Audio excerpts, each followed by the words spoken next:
Let me see if wonder she what speaks. Monica- Let me see if she speaks with it. Hello. Hey, that's working. Yeah, that's working, but it didn't do the camera. Oh, no. See, the camera normally automatically, what's so weird is that automatic this way, Hmm. but for some reason it's picking up. I went in there and control it. I don't know.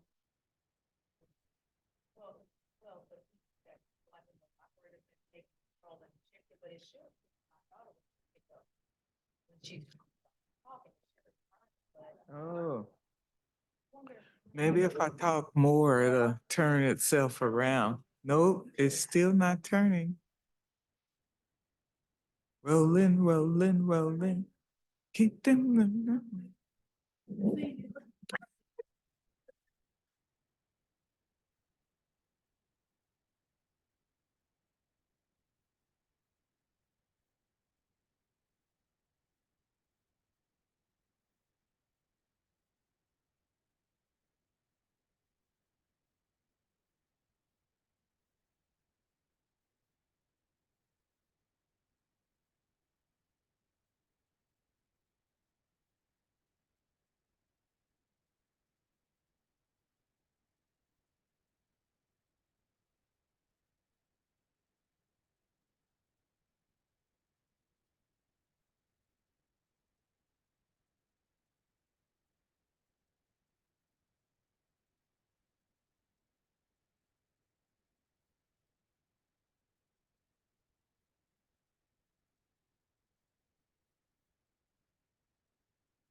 Okay.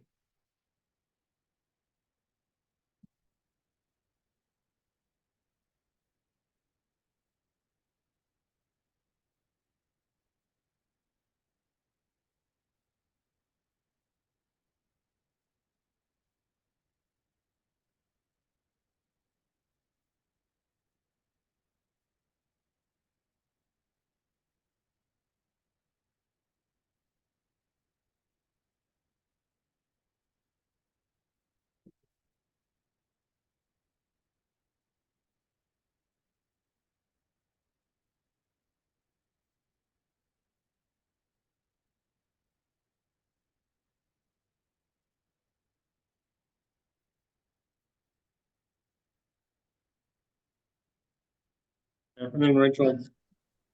Hello, how are you? Very well. Hello, Commissioner. Hello. How are you both? All three, Commissioner Bynum and Miss Rachel. Great to see you, Mr. Tom. Doing well. Good.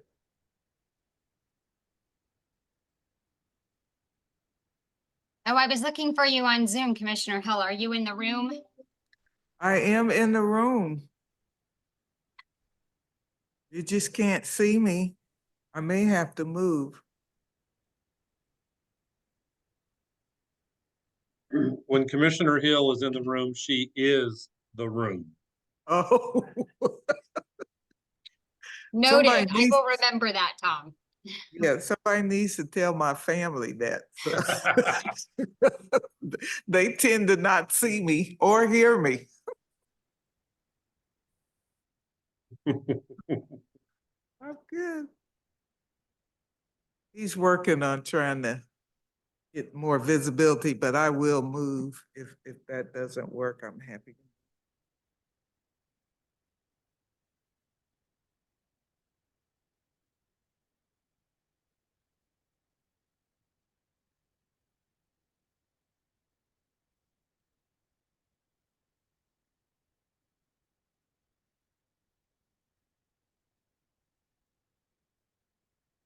Rachel, have your numbers been up in the last couple months? Well, since we made the change that we made to Frank's and moving from being our drop-in services to really supporting those people who are in services or requesting services, our numbers have actually been down. But an interesting trend that we are seeing are migrant families coming in, requesting help in response to Mayor Lucas's announcement. We have families coming in that said, no, we came here for work. We hear there's work here. We came here for work. And, Okay. and some of Here them I have am. work papers, but it's very difficult to try and find them services, and appropriate services and housing. And we hear that the KCMO Housing Authority is setting aside some housing for an anticipated number of families coming in response to that announcement, which we're actually worried because our housing programs and our vouchers through our COC, the HUD vouchers, are throughout the Kansas City metro area. And so we're worried about the impact of the housing authority setting aside empty units that we would be using for people coming into our programs, and what that's going to do for people we're trying to house through our COC funds. But we're starting to see migrant families coming in. Families with young kids saying, no, we heard there's work. We're here for work. Rachel, Yeah, it's Melissa. Can you hear me? Yes, I can hear you. That's interesting because I thought that homeless took priority per HUD. So our housing authority does have a homeless priority status, I actually have to look at the administrative plan for the Kansas City, Kansas Housing Authority. JD might know that, and if their plan states, because the administrative plan has to state for a housing authority that they have a homelessness priority. I know KCMO does have that, and I also have been told that they set aside a certain number, and I can't remember the number off the top of my head, a certain number of units specifically for this migrant population or these anticipated number of families. Okay. So although we have a homelessness priority, they have set aside these empty units. So there's, an inherent competition for empty units that's going to happen. Right. Okay.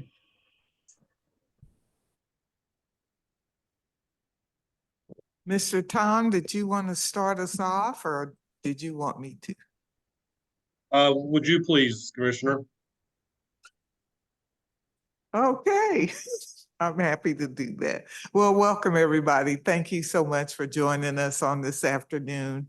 I'm gonna start, I think, with allowing everybody to just introduce themselves and then we'll go from there. I'm Commissioner Evelyn Hill, 4th District. And so I, along with Tom, have been working together in this task force now for a couple of years. So happy to be here, happy to continue to work. Tom, would you like to go next? Absolutely. I'm Tom Lally. My day job is with Hillcrest Transitional Housing. And as Commissioner Hill indicated, I also serve as co-chair for Mayor Garners Task Force for Unhoused Residents and Neighbors in Need. Thank you. Rachel?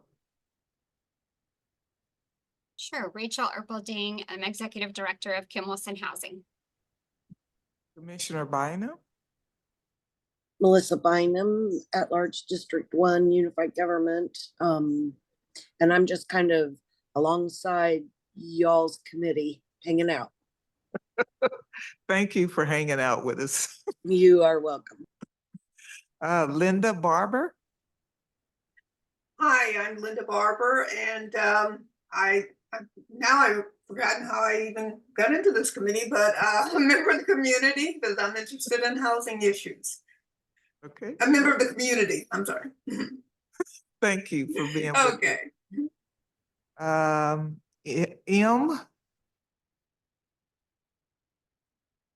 That's all that's up there is M. Oh, there you Hi, go. Commissioner. Sorry about that. I'm trying to get my computer set up. I'm Myra Thomas Romero, and I am a community member. I very briefly helped with the COVID-19 quarantine housing program for the health department. And then I also was the lead for a canvassing initiative back in 2021. And so I'm here today to also hopefully get a quick minute to talk about a film incentive that my family is I did not know was getting passed at the state level, and hopefully how we can liaison some of that to our unhoused Wyandotte County friends. So. Okay, thank you. Let me see. The last person, I can't see that name.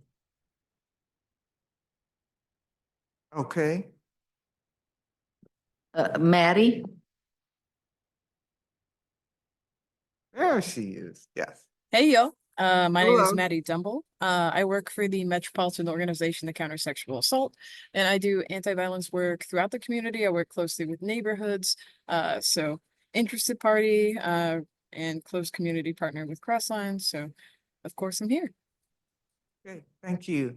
Thank you, everybody, for those introductions. And what I'd like to do now is just kind of get a report from Mr. Albright and Mr. Bright. I'm sorry, you didn't even get to introduce yourself. I apologize.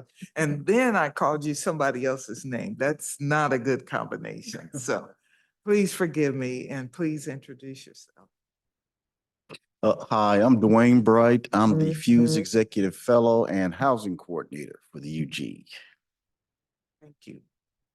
Mr. Bright, would you like to share? We had an opportunity to go to Humankind, which is in Wichita, Kansas, and maybe Commissioner Bynum may want to also add some comments on what you saw, what we could possibly think about doing here in Wyandotte County, and just some general information that you received while you were at Humankind. We'd certainly like to inform the task force any information you might want to share. Okay. Oh, great. Yes. Last Wednesday, we had an opportunity to travel to Wichita, Kansas, and it was a ministry known as Humankind, and I can't recall the previous name, but what was fascinating was that Humankind had actually been in existence for approximately 139 years. And I was certainly not aware of that. And they provided permanent supportive housing and a variety of services for the unhoused population there in Wichita. And it was amazing to me the breadth of their services. And what they had did was exceptional in Wichita in that they had really engaged the faith community on different levels to be able to work with them in the services. There are some ministries that handle their dinners and their food processing. There was the Lord's Table. There was ran by certain ministries, and there were some that do different parts of the sheltering services. But what they focused on was that they were going to be specific about the housing portion of the services. They did at one point have services for their the warming shelter or their cooling shelter, but they're not doing that this year.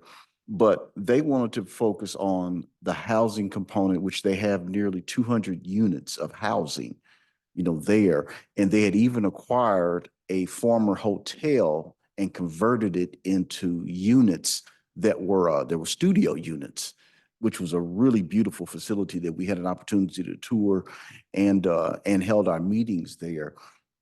But they did a good job of controlling their area.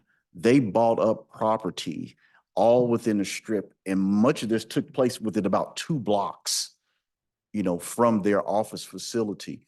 And if no one told you what Humankind was, there was no way you would have known that it was a service that did an organization that provided services for the unhoused or the marginal community there, because there was no loitering, there was no hanging, I mean, there was nothing.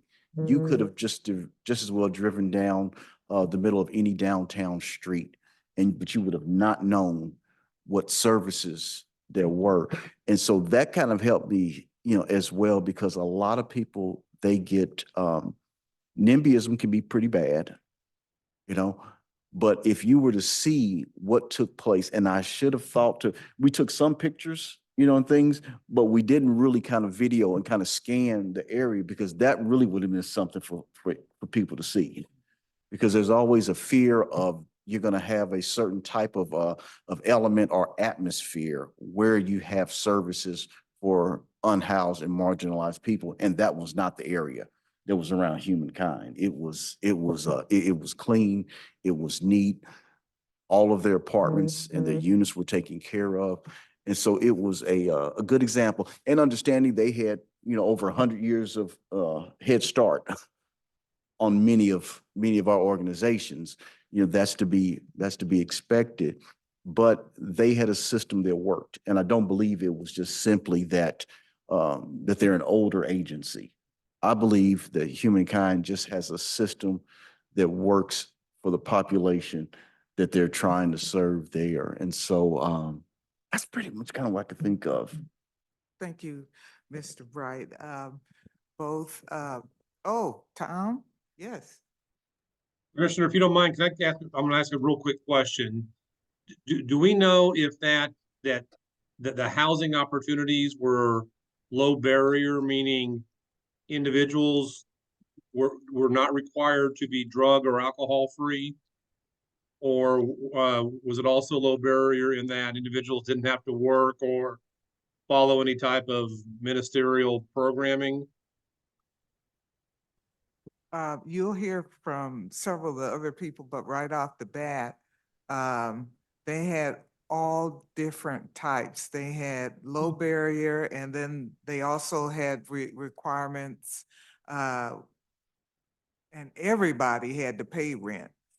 That was one thing that was interesting. Everybody had to pay rent, but they had the, what is it, rapid? Yeah, the rapid rehousing.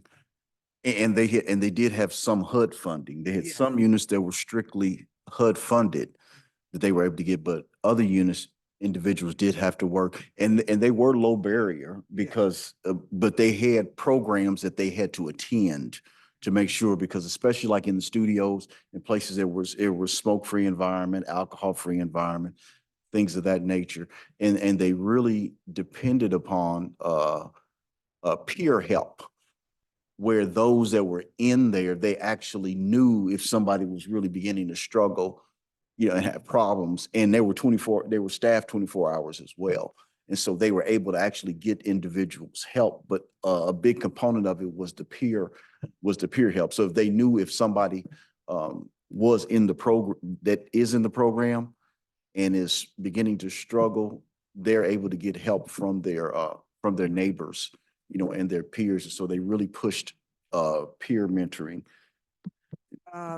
Commissioner Bynum, would you, and I also see Pam Smart saying she was also on the tour.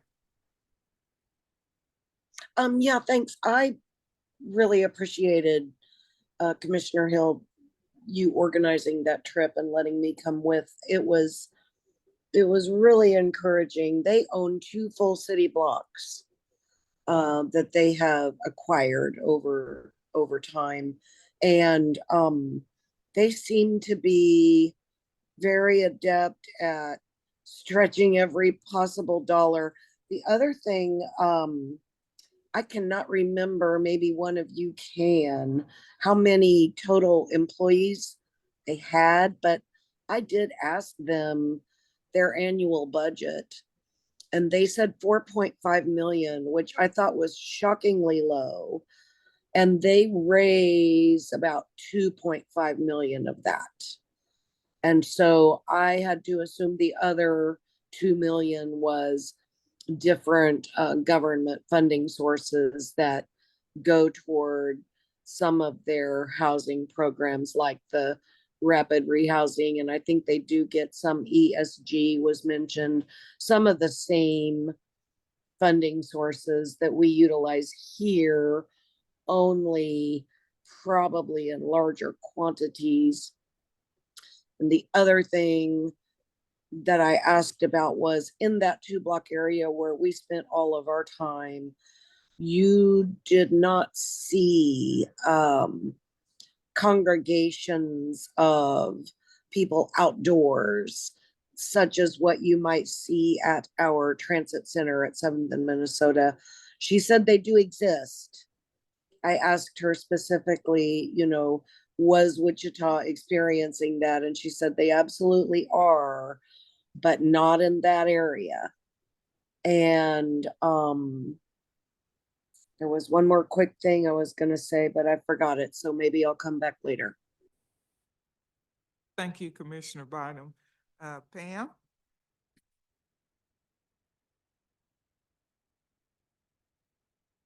You're on mute.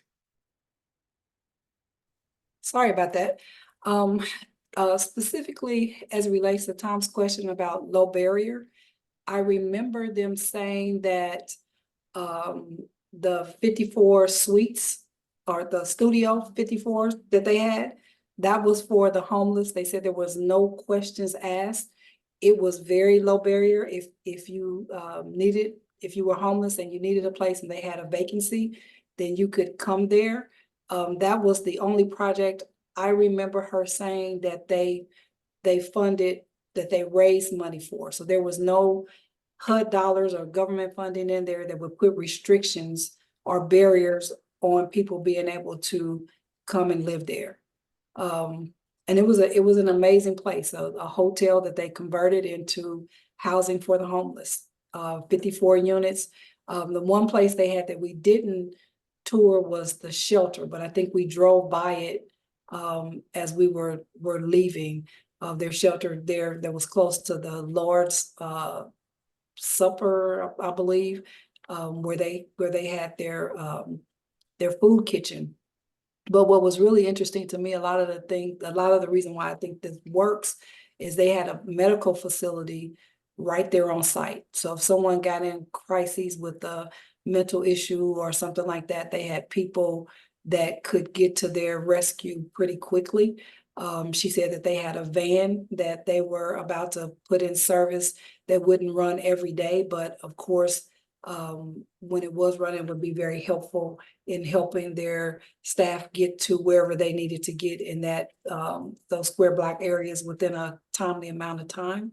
The other thing was, I thought it was interesting, is that the staff lead by example. So she said it's everybody. If somebody walks outside and they see paper or trash, they pick it up, whether you work there, live there, or what have you. So they're teaching them how to take pride in where they live. And you could clearly see the opportunity. So you could go from the shelter to perhaps the Studio 54 and then on to permanent housing. And you could see that progression right there within those few square blocks. They have a phenomenal program. I could not figure out how they could do it with $4 million. With all that they had, all the housing, nearly 200 units of housing. But everything was very clean. The grounds were very clean, very well kept up, and they seem to have a robust staff. So. Thank you. Another thing I noticed when we first got to the Humankind building, it was like their administration building. There was if there were any other services happening in that building, and there may have been, we couldn't tell. It just was lots of offices, very clean, very beautiful facility. And then when they took us outside and they say, we own this whole block. We began putting parcels together years ago. And so we purposely intended this area to be occupied by those who could receive the services and those that needed the services. So they did have several different homeless types of housing available, which was very interesting to me because one group may only do housing this way, another group may only do housing the other way for the homeless. So they just showed us we have several different opportunities, and it was absolutely phenomenal. I was just extremely impressed. And, Sorry. And- And then another piece that they said that they focused on too, as they had that progression, of services, was that they were really working towards making sure that they were developing good tenants, all along the way. And so that was a part of what was taking place, especially when you get to the units where they're paying rent and everything. They kind of work with them on the thing, and it's a regular inspection of the units as well. They do have to do some make readies when individuals move out, but they really focus on them not getting so far behind in taking care of their units, being able to maintain a job, things of that nature. They work with them to help them to become, good tenants so that they can move on into, more permanent housing and not have to return piece. And so they were just really intentional, about that piece, which was really good to see. They weren't just, some places you almost get a feel that they tend to warehouse people. They weren't in the business of warehousing, people. They were in the business of helping them get to become more sustainable, with their lives. So that was a good piece. Another thing. another, Oh, go ahead. another good thing that I thought was very key is that they took down the barriers of people who may have had addictions and things like that. So any abandoned houses or anything like that where drug dealers would hang out at, or prostitution, anything like that, they bought those spaces and tore them down. And so they're now just empty lots. And I didn't see any liquor stores or anything around there close that would tempt those who were living in that area. So they did a really good job of, they may not have replaced it with a new building yet, but it's just clear vacant land. And they just would buy those old houses and tear them down so that that activity would cease. I was going to say, Pam, thank you for sharing that. Another piece of that is when they have individuals come in that have addictions, they allow them an opportunity to be rehabbed. So they immediately put them in those programs to receive rehabilitation services. And because of course, my question was, have you had to kick out anybody? And they said, oh yeah, absolutely. Because some, are unable to participate the way that they wanted them to, as they have to have some kind of barrier, some kind of rules in place. But if you don't want the help, well, then maybe this isn't a place for you. So yes, so I think that was definitely one of the things that really concerned me. But what I did see was the rehab center was right in the 2-block area. So people could get immediate service. And she said they had those AA meetings along with counselors, everything available to all the tenants. So it was, again, just pretty remarkable.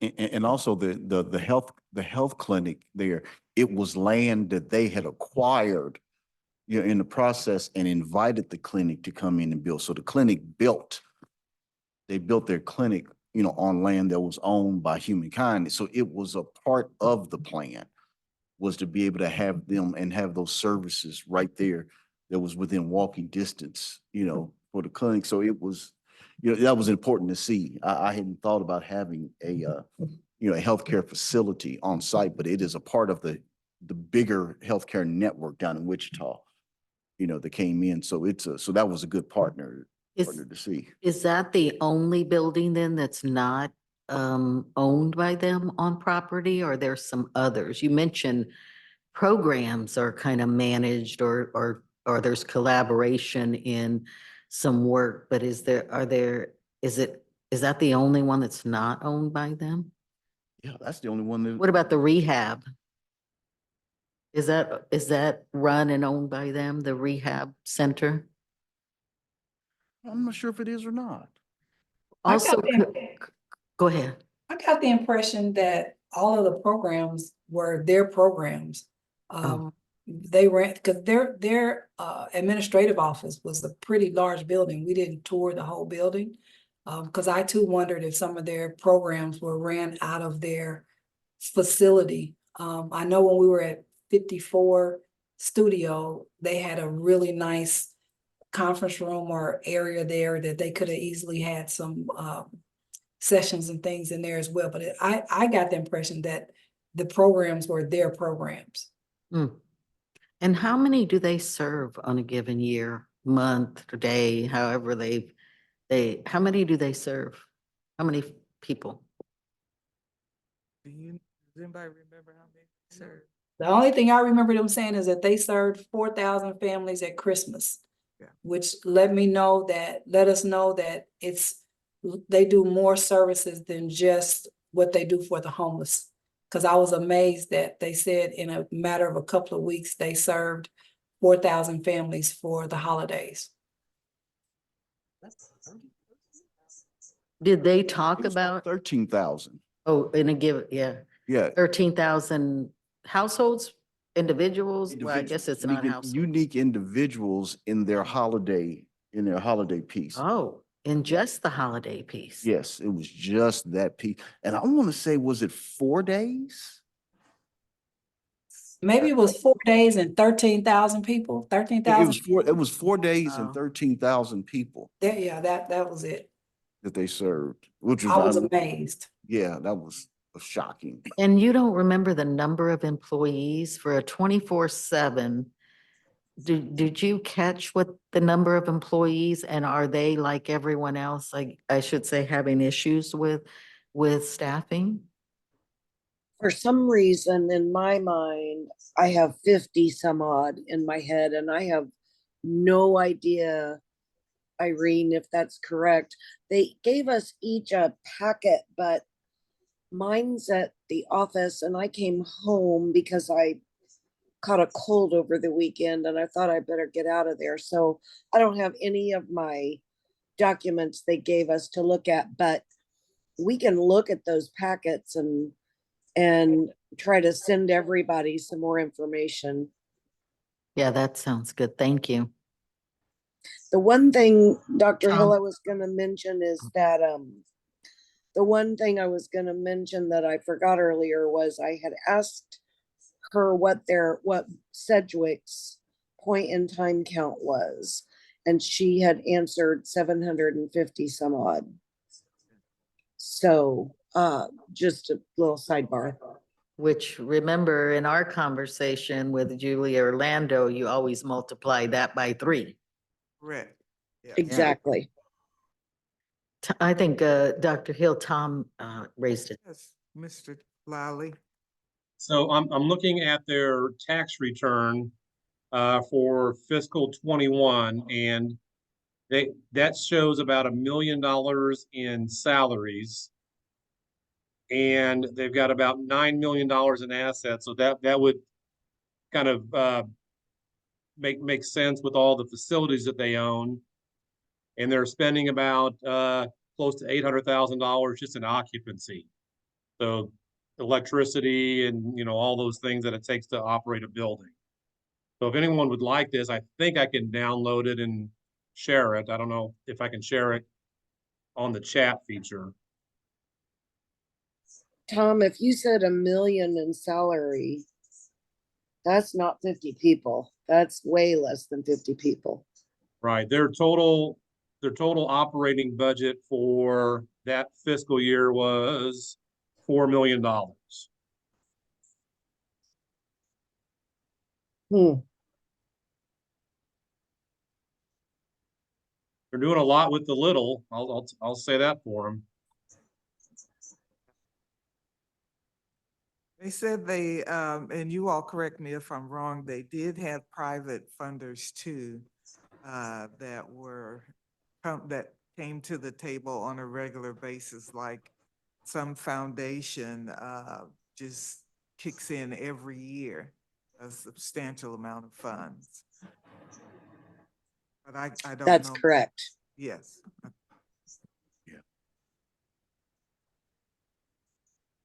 Yeah, and their website, they have 17 people on their leadership team.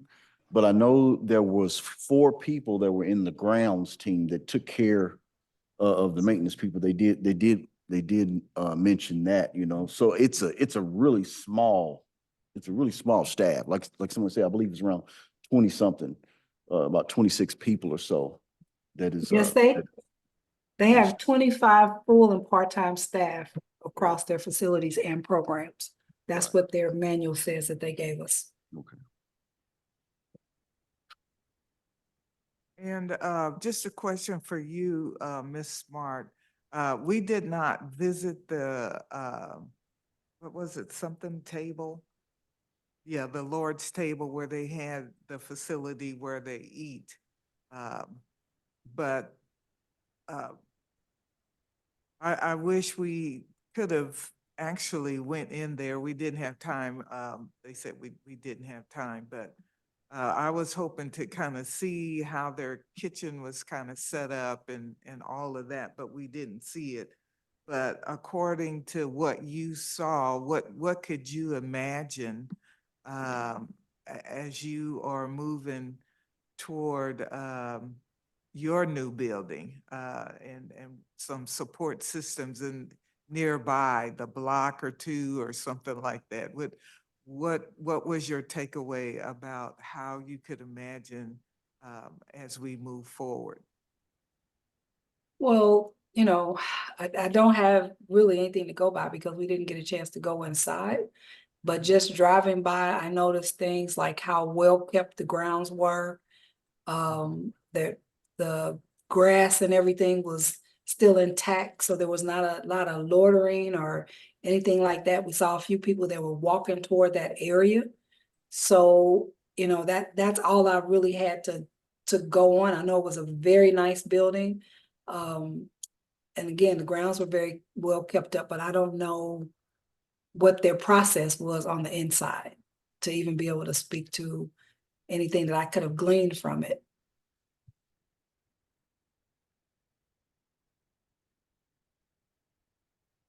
Thank you, Pam. Tom has put something in the chat box for us, but he did have to step away.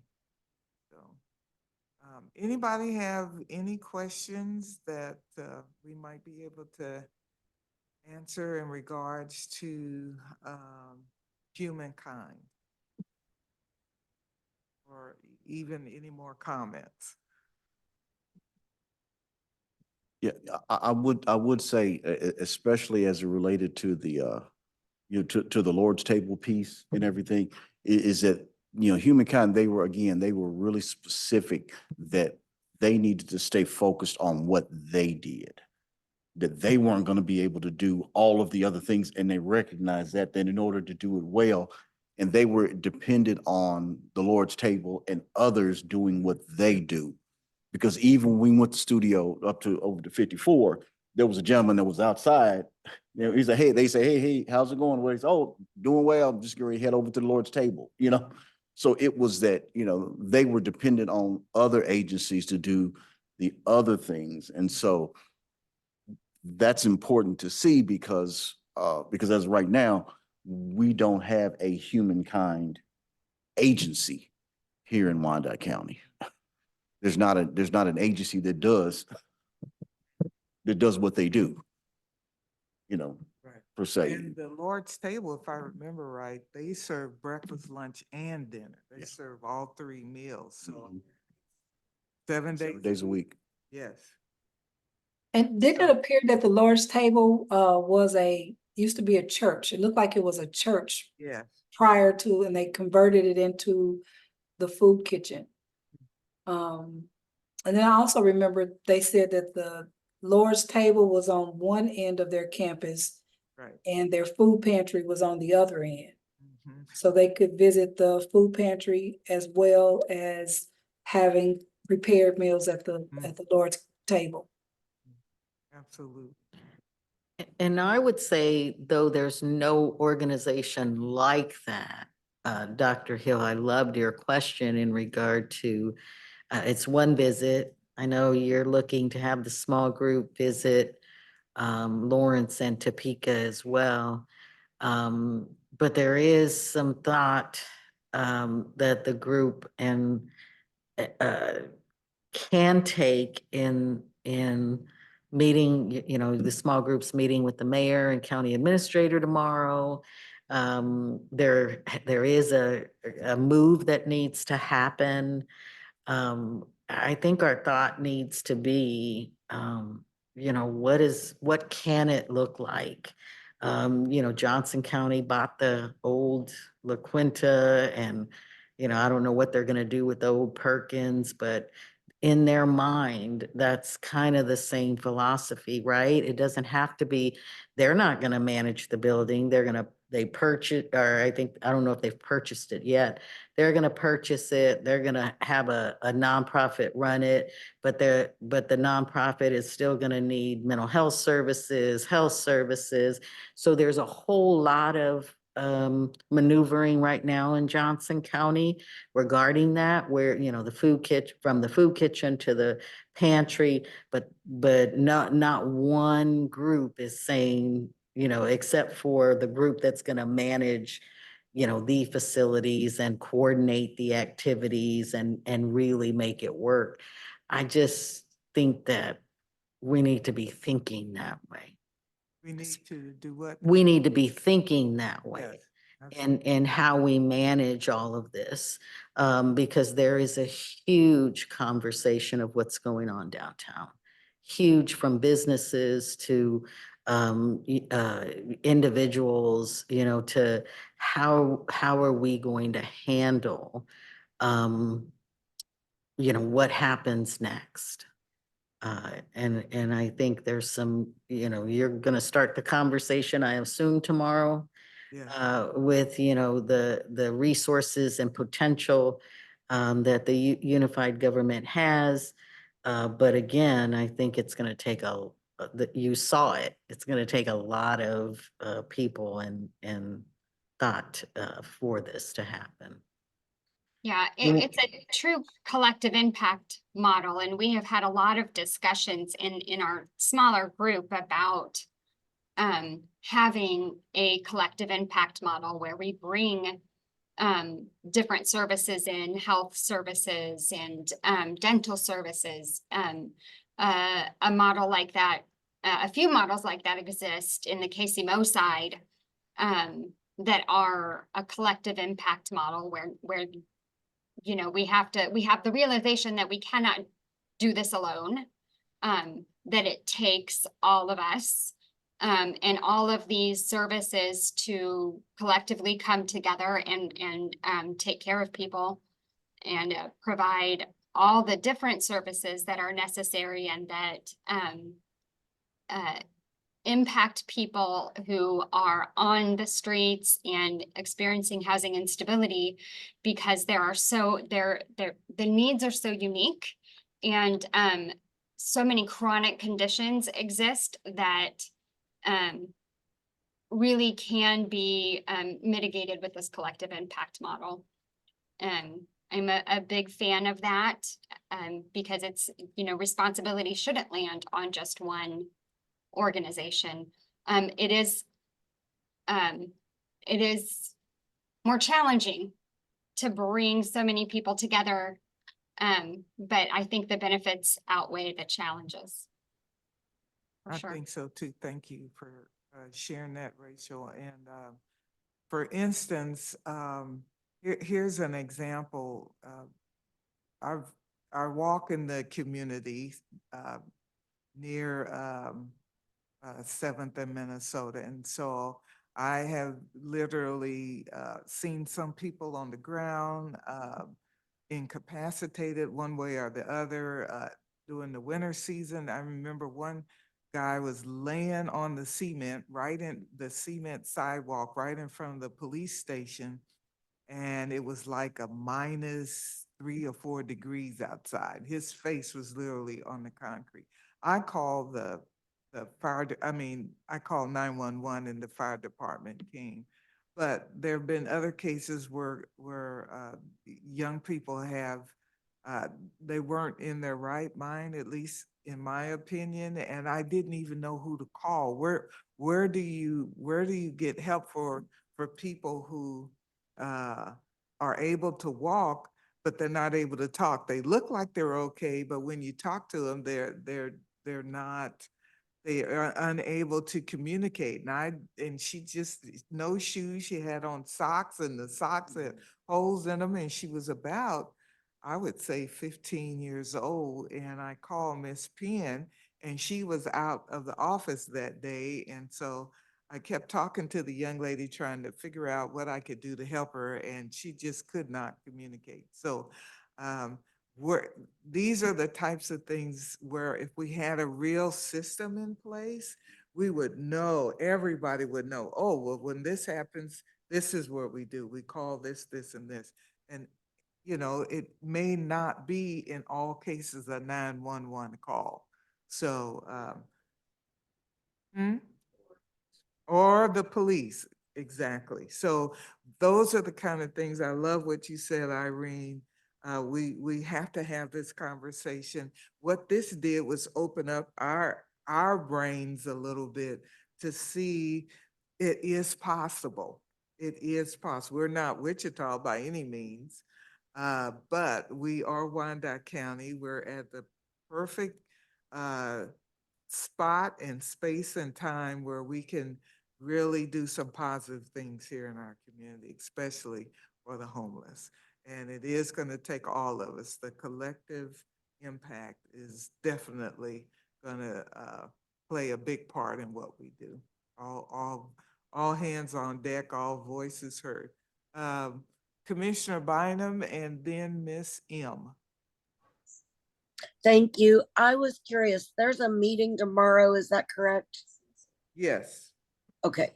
I'm not in that meeting. I just hope to be updated. Oh, okay. Yeah, the group will. It's that small core group that, or the small, what did you call it? The subgroup, that's really kind of looking at the move. And, yeah, so. Okay. We will definitely keep you informed, Commissioner Bynum. Thanks. Thank you for pulling this together, Dr. Hill. The trip was really eye-opening and enlightening. Gave me hope about what we can do to change our community and make things better for our homeless population. I will say that we're getting a migration of some of our homeless from downtown into the Mount Carmel area. They're starting to congregate around the side of the church. I got a call the other morning that there was a lady laying in the parking lot that was unresponsive. And so, we called the paramedics and did all the necessary things.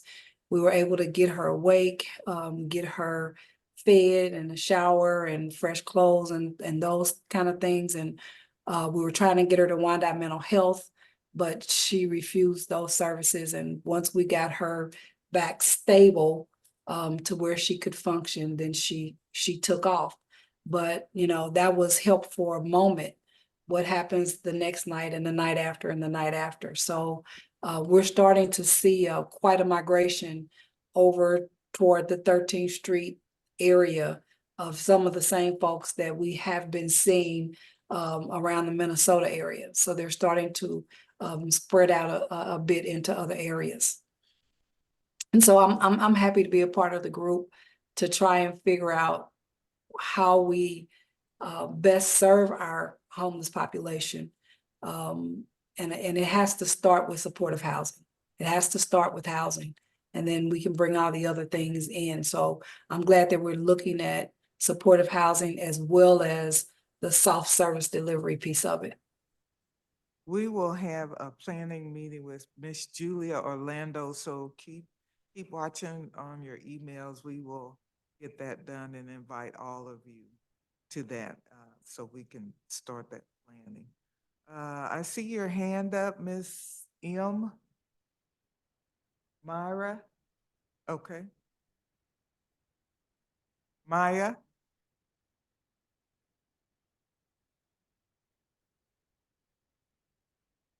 Maybe she's frozen. Okay.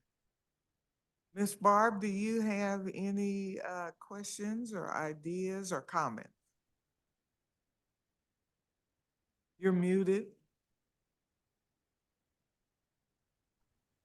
Not at this time. I was just trying to catch up on what I missed out on earlier, so trying to get Okay. here. Mm. Okay, Miss Maya?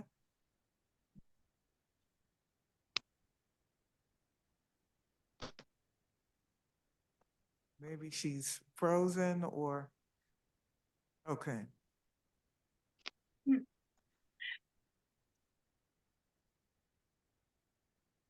This is Linda Barber, and I do have a question.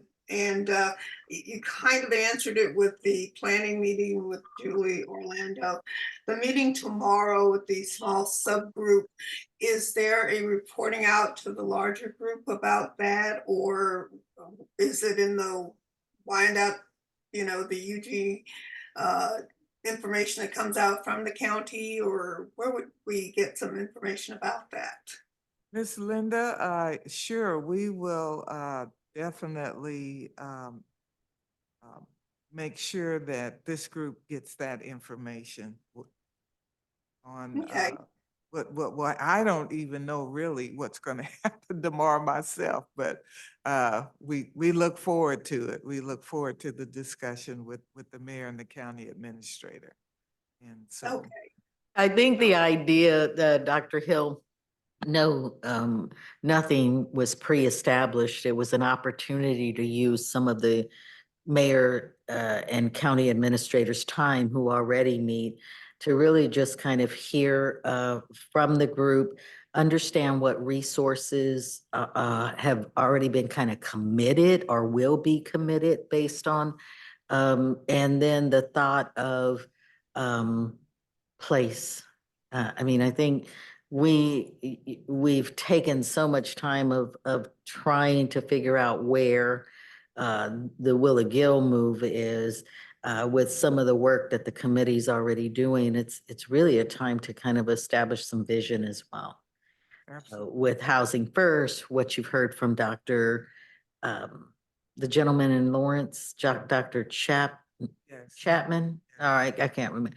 So I mean, I think one of the things that's really important for tomorrow is that subgroup to really begin to take all of that and really begin to start kind of setting some thought to where, what, how, because we really do need to think about that, to think about movement forward. that's good. I think we've been talking for 2 years, so movement is definitely a part of what I'd like to begin now. Now, is that subgroup one of the list of subcommittees or groups that were established at the beginning, or is it a special mayor subgroup? It was a subgroup of this committee that was established by this committee from the entire committee, yeah. Okay, I know that there was a list of them, and so it's one of those. Okay. And I know, let's see, is Mayra back? Because I had another question, but if she wants to talk about what the prior subject, are you there? I'll hold on. Did you say, is the mayor back? No, Myra. I see her popping in. Myra, okay, yes. Still Okay, wanted to get her question in. okay. Are you back, Myla? You have a question? Your hand is up on.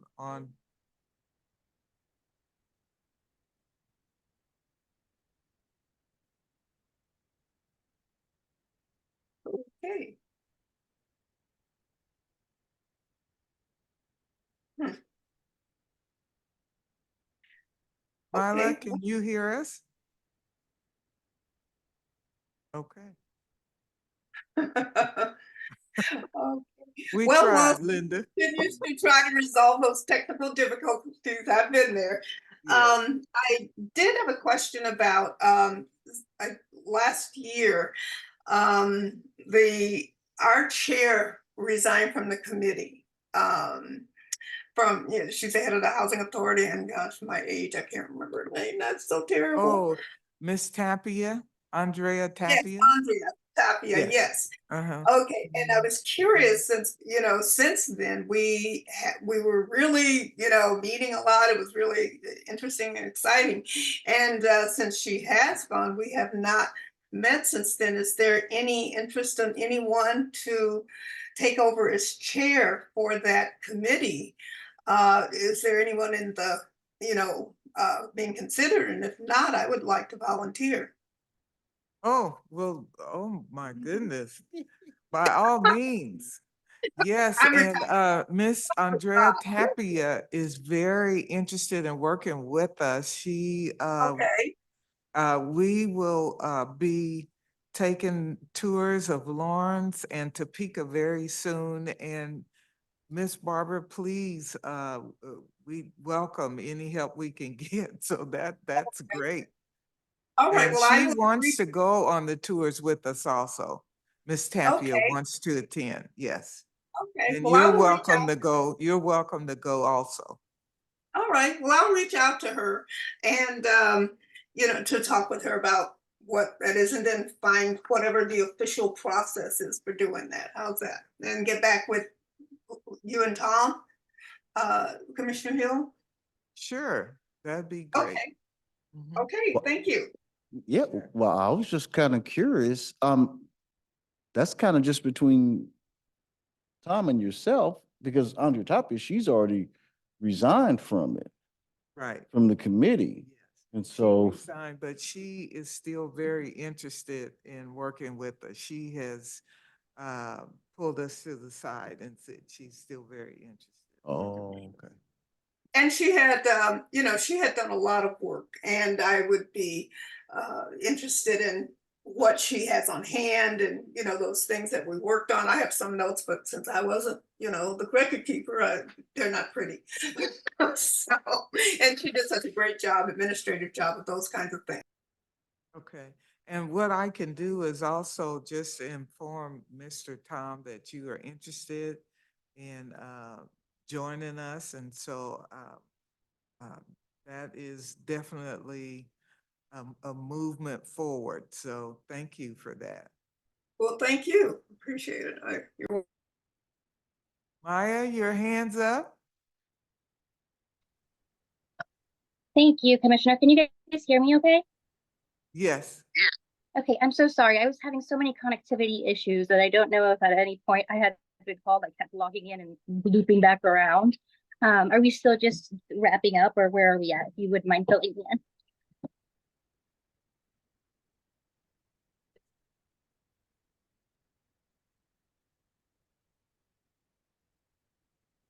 Oh, well, yeah, we are wrapping up now. We've had a robust conversation about what happened and what we saw in Wichita.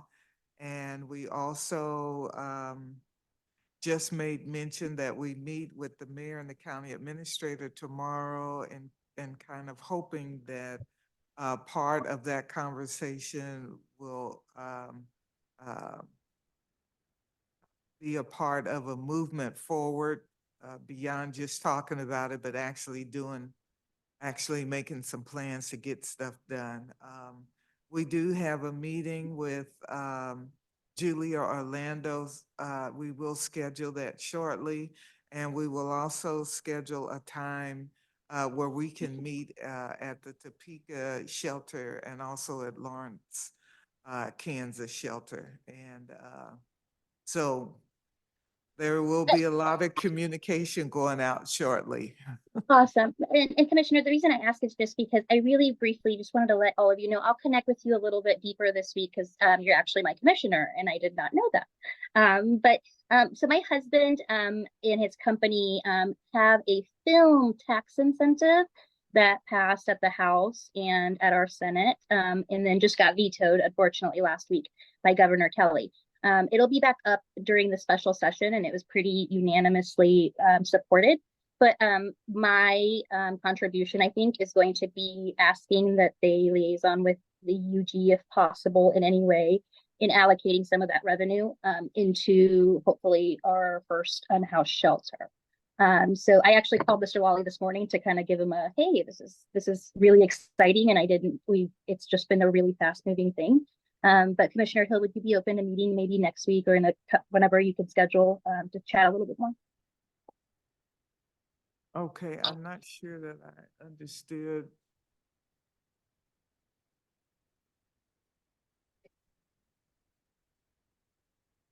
Oh, so everyone can hear, I apologize. She said she was interested in seeing if she could possibly meet with you to go deeper into something that happened at the state level, which was a passing of the opportunity or for a film revenue that could be targeted towards the unhoused or homelessness. Sure. It was unfortunately vetoed by the governor, but it will come back up in a special session before January. They're meeting about a lot of things in special session.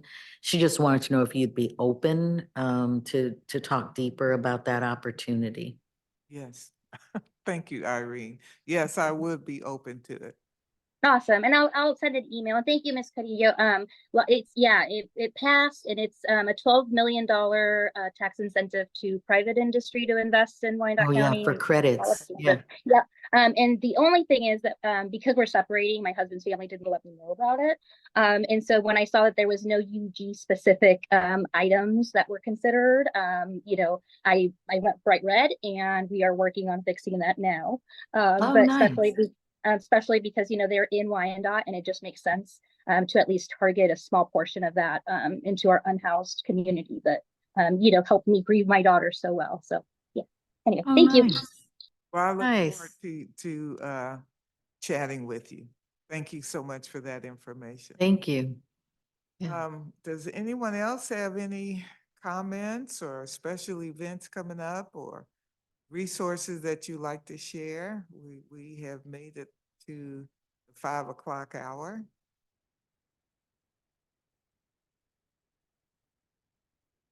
Oh, Commissioner, I'm so sorry to speak again. You just asked about who you call whenever you see an unhoused, maybe individual or potentially housing and instability person.